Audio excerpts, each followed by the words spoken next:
ലോക്സഭാ തെരഞ്ഞെടുപ്പ് ചൂടിലാണ് ഇപ്പോൾ തൃശൂർ. കേന്ദ്ര സർക്കാരിന്റെ ഭാരത് റൈസുമായി ബന്ധപ്പെട്ട ശക്തമായ വിമർശനവുമായി പ്രതാപൻ എം.പി. രംഗത്ത് വന്നിരിക്കുകയാണ്.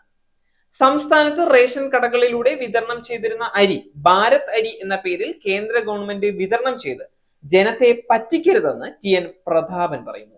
ഇക്കാര്യത്തിൽ സംസ്ഥാന ഗവൺമെന്റ് അടിയന്തരമായി ഇടപെടണം. ബന്ധപ്പെട്ട മന്ത്രി പരാതി പറഞ്ഞു നിൽക്കാതെ പരിഹാരത്തിനുള്ള നടപടി സ്വീകരിക്കണമെന്നും പ്രതാപൻ ആവശ്യപ്പെട്ടു.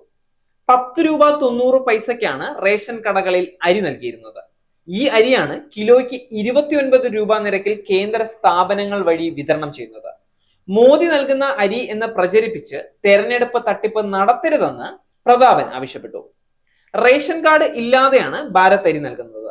യഥാർത്ഥ ഉപഭോക്താക്കൾക്ക് അരി നൽകാനാണ് കേന്ദ്രം ഉദ്ദേശിക്കുന്നതെങ്കിൽ അത് പൊതുവിതരണ സമ്പ്രദായത്തിലൂടെ വേണം ചെയ്യാൻ. ഇക്കാര്യം റേഷൻ വ്യാപാരികളുടെ സംഘടന ഉന്നയിച്ചിട്ടുണ്ട്. കേന്ദ്ര സംസ്ഥാന ഗവൺമെന്റുകൾ അരി വിതരണത്തിലൂടെ രാഷ്ട്രീയ ലാഭം കൈക്കൊണ്ട ചരിത്രമില്ല. സൗജന്യ അരി നൽകലും വില കുറച്ച അരി നൽകലും നടത്താറുണ്ടെങ്കിലും സംസ്ഥാന ഗവൺമെന്റുകൾ റേഷൻ കട വഴി നൽകുന്ന അരി പിൻവാതിലിലൂടെ ഏറ്റെടുത്ത് വിതരണം ചെയ്യുന്നത് അംഗീകരിക്കാനാവില്ലെന്നും പ്രതാപൻ പറഞ്ഞു. പൊന്നിയേരി കാണിച്ച് തൃശ്ശൂരുകാരെ കബളിപ്പിക്കാമെന്ന് BJP കരുതണ്ടെന്ന് പ്രതാപൻ പറയുന്നു. പാർലമെന്റ് തെരഞ്ഞെടുപ്പ് ലക്ഷ്യം വെച്ചുള്ള അരി വിതരണം BJPക്ക് തിരിച്ചടിയാകുമെന്നാണ് പ്രതാപൻ വ്യക്തമാക്കുന്നത്.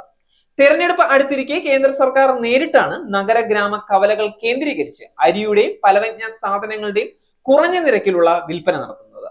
നിലവിൽ തൃശൂർ ലോക്സഭാ മണ്ഡലത്തിൽ മാത്രമാണ് ഇത്തരത്തിൽ വിൽപ്പനയുള്ളത്.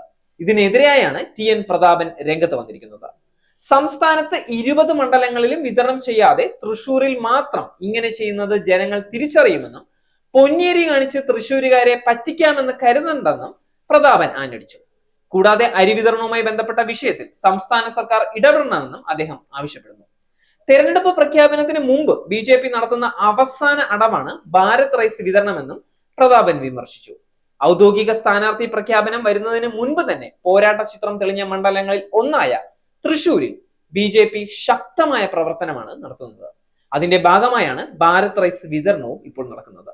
ദേശീയ സഹകരണ കൺസ്യൂമർ ഫെഡറേഷൻ വഴിയാണ് കേന്ദ്ര സർക്കാർ ഭാരത് ബ്രാൻഡിൽ വിൽക്കുന്ന അരി കേരളത്തിൽ വിൽപ്പന തുടങ്ങിയത്. തൃശൂരിൽ മാത്രം 150 പൊതി പൊന്നിയരി വിറ്റതായാണ് റിപ്പോർട്ടുകൾ സൂചിപ്പിക്കുന്നത്. അരിക്ക് പുറമെ നിലക്കടലയും പൊതുവിപണിയേക്കാൾ കുറഞ്ഞ വിലയ്ക്ക് ഇവിടെ ലഭിക്കും. അതേസമയം കേന്ദ്രത്തിന്റെ അരി വിൽപ്പന രാഷ്ട്രീയ മുതലെടുപ്പാണെന്നും അല്പത്തരമാണെന്നും സംസ്ഥാന ഭക്ഷ്യമന്ത്രി അനിൽ ആരോപിച്ചിരുന്നു.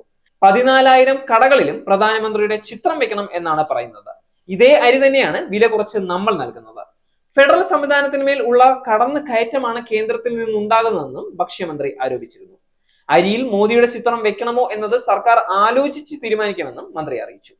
പൊതുവിതരണ മേഖലയ്ക്ക് തരാനുള്ള 1000 കോടി രൂപ ഇതുവരെ ലഭിച്ചിട്ടില്ലെന്നും ഇത്തരം നിർദ്ദേശങ്ങൾ പാലിച്ചാലേ തുക തരികയുള്ളൂ എന്നുള്ളതാണോ കേന്ദ്ര നിലപാടെന്ന് സംശയിക്കുന്നുണ്ടെന്നും അനിൽ ചൂണ്ടിക്കാട്ടി. നേരിന്റെ വാർത്തകൾ നിങ്ങളുടെ വിരൽത്തുമ്പിൽ എത്താനായി സാക് ന്യൂസ് ചാനൽ സബ്സ്ക്രൈബ് ചെയ്തും ഷെയർ ചെയ്തും ഒരു ശരിയായ മാധ്യമ നിലപാടിന് നിൽക്കാൻ ഞങ്ങൾ നിങ്ങളെ ക്ഷണിക്കുന്നു.